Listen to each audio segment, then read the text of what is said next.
Why would anyone want to kill a leader who vaccinated millions of children, empowered women, and rode a bicycle to work?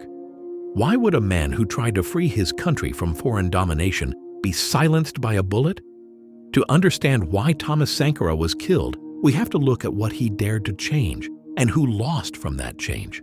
In the dusty towns of French Upper Volta, now Burkina Faso, people lived under the shadow of colonialism long after the French flag came down. Independence in 1960 was more symbolic than substantive. French military advisors and bureaucratic systems remained influential. French corporations continued to dominate key sectors like mining, infrastructure, and trade. The national currency, the CFA franc, remained tied to the French treasury, restricting economic autonomy. Local elites in Ouagadougou maintained close ties with French institutions and benefited from the existing power structure. Born in 1949 in the small town of Yako in northern Upper Volta, he grew up in a country where colonial-era social and economic structures persisted long after independence. Educational and career opportunities for the majority remained limited, and the state's administrative apparatus still largely mirrored French colonial governance. Sankara chose the military as a career path, one of the few institutions that offered social mobility and international training. While in Madagascar for military instruction, he witnessed the 1972 popular uprising against the Malagasy government, which profoundly influenced his worldview. During this period, Sankara immersed himself in radical literature and political thought. He read Marx, Lenin, and Mao, as well as influential decolonial theorists like Frantz Fanon and revolutionary figures like Che Guevara. These readings shaped his understanding of neocolonialism, class struggle, and liberation. He concluded that many African governments had simply replaced foreign rulers with local elites who perpetuated inequality. Upon his return to Upper Volta, Sankara rapidly gained a reputation for his integrity, charisma, and critical stance toward the entrenched political order. He was not just a soldier, but an emerging intellectual and activist voice within the army, one who challenged both domestic complacency and foreign interference. In 1983, amid growing political tension and dissatisfaction, Sankara became president through a popular military coup supported by progressive officers, trade unions, students, and rural communities. One of his first symbolic acts was to rename the country. Upper Volta, named by colonial geographers after the Volta River, became Burkina Faso, the land of upright people. The message was clear: national identity would no longer be defined by colonial narratives. His government moved quickly. Sankara reduced the salaries of high officials, including his own, and replaced government luxury cars with modest vehicles. He banned practices harmful to women such as female genital mutilation, forced marriages, and polygamy, while promoting women into leadership positions and encouraging their active role in military and public life. One of his landmark achievements was a vaccination campaign that immunized more than 2 million children against diseases like measles, meningitis, and yellow fever. He launched extensive education and literacy initiatives, built rural health clinics and schools, and initiated an ambitious reforestation program to combat desertification. Much of this was achieved with domestic resources and voluntary community labor, emphasizing self-reliance and national dignity. Sankara also challenged international financial institutions.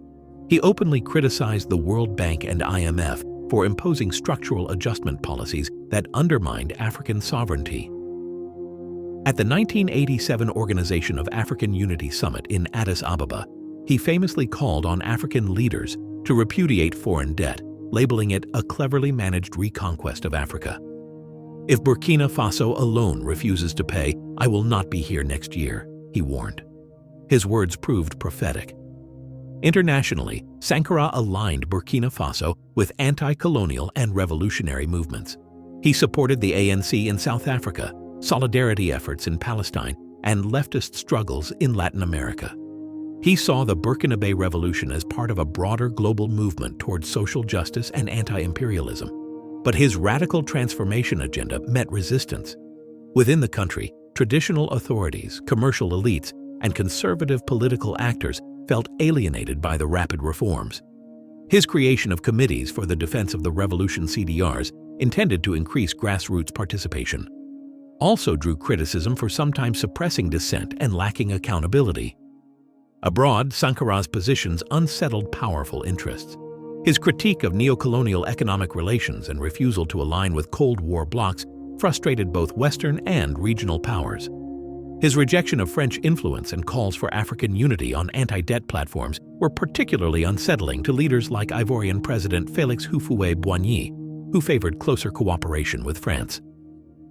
On October 15, 1987, Thomas Sankara was assassinated in a coup d'état led by Blaise Compaoré, his former close ally.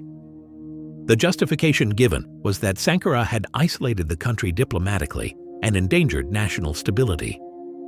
Yet there is substantial evidence that the coup was supported by external actors and internal elites who felt their power threatened by his policies. 12 others were killed alongside him, and their bodies were buried hastily. In the aftermath, Compaoré dismantled many of Sankara's reforms, re-engaged with international lenders, and restored ties with France. He ruled until 2014, when a popular uprising ended his 27-year rule. Sankara's ideas, however, did not die. His speeches, sharp, idealistic, and often humorous, were translated and shared across the continent. His image became a symbol of African pride and resistance. From Ouagadougou to Johannesburg, murals bearing his likeness continued to inspire movements for justice and self-determination. Sankara was not without flaws. His revolution faced criticism for suppressing opposition, and not all policies succeeded as intended. But he embodied a rare political ethic. He lived modestly, refused personal enrichment, and governed with a vision of equality, dignity, and ecological responsibility. He tried to redefine what leadership could mean in post-colonial Africa. Why was Thomas Sankara killed? Because he represented a serious challenge to entrenched systems of exploitation, both local and global. His death was not simply the end of a presidency.